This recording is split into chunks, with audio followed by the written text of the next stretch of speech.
যেতে হবে গোসলে। গোসল করবো হলো 5 ঘন্টা। গোসল করতে গেলে আবার যদি কারেন্ট চলে যায় তারপর কি করবো? মোমবাতি নিতে হবে 2টা, কারণ আমি 5 ঘন্টা গোসল করবো। 5 ঘন্টা গোসল করতে গেলে কারেন্ট চলে যায়, আর যদি কারেন্ট চলে যায় তাহলে অন্ধকার হয়ে যাবে।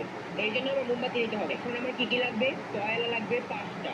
এই তয়লা হলো এই হাত মোছার জন্য, এই তয়লা হলো এই হাত মোছার জন্য, এই তয়লা হলো ঘাড় মোছার জন্য, এইটা হলো চুল মোছার জন্য, আর এটা হলো পা মোছার জন্য।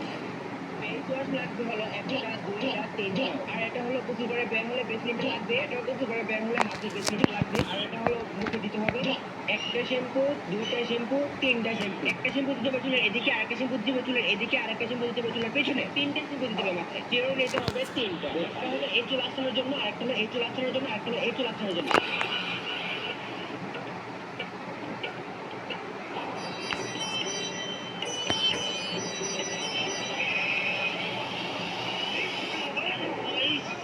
তুমি বেরোচ্ছ না, তুমি কি কেমন? সাবানটাকে কি দিলে? আরে বাচ্চা দিত। আবার করতে পারে 2 মিনিটে গোসল করে বের হবি। এখন কাজ করবো আবার। আম্মু সাবান কই? বাথরুমে দেখ, বাথরুমে সাবান আছে, নতুন সাবান দিয়ে কিন্তু গোসল করে সেটা আমার।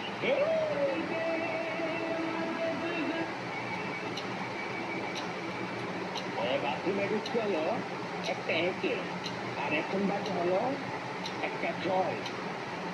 তখন কি করে? আরে তোমার ছেলে বাথরুমে ঢুকছে, বাথরুম থেকে তো বের হবে। ও তো আর বলে দেবে না বাথরুমে। কি হলো? তুমি এই বিষয়ে মাথা না ঘামালে ভালো হবে।